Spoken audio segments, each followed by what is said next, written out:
بسم اللہ والصلاۃ والسلام علی رسول اللہ وبعد۔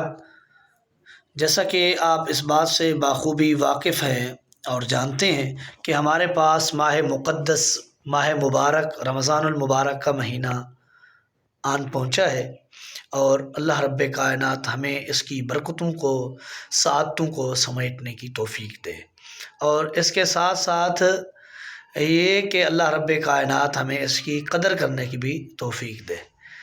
بات یہ ہے کہ ایک سوال ہے کہ آیا روزہ کی حالت میں انجیکشن لگوا سکتے ہیں یا نہیں لگوا سکتے؟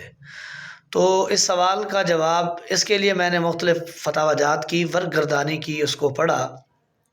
ان میں علماء اہل الحدیث کے بھی فتاوے ہیں، عرب ممالک کے علماء کے بھی فتاوے ہیں، اور اس کے ساتھ ساتھ علماء احناف میں سے جامعہ بن نوریہ کا بھی فتویٰ میں نے پڑھا ہے، اس کی ورق گردانی کی۔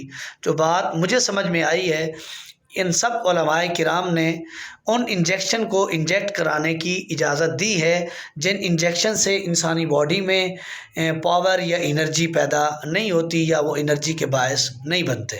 یعنی ان میں آپ کے اینٹی بایوٹکس ہو گئے، سیفیکزائم ہو گیا، اسی طرح یارکر میں، اور بہت ساری اس کی اقسام ہیں جو اینٹی بایوٹکس انرجی پرووائڈ نہیں کرتے بلکہ بیکٹیریا کو کل کرنے کے لیے استعمال کیے جاتے ہیں، وہ لگوا سکتے ہیں۔ اسی طرح اینٹی پیراٹکس جو بخار کی حالت میں لگائے جاتے ہیں، یا شدید قسم کا کوئی باڈی میں پین ہے، درد ہے، اس کے لیے پین کلر یوز کیے جاتے ہیں۔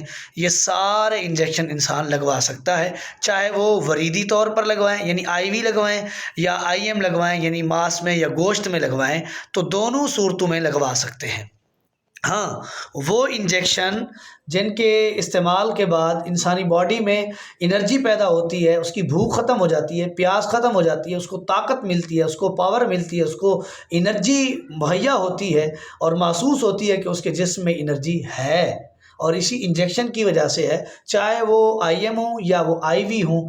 علماء نے اس صورت میں ان جیسے انجیکشنز کو انجیکٹ کرانے کی اجازت نہیں دی۔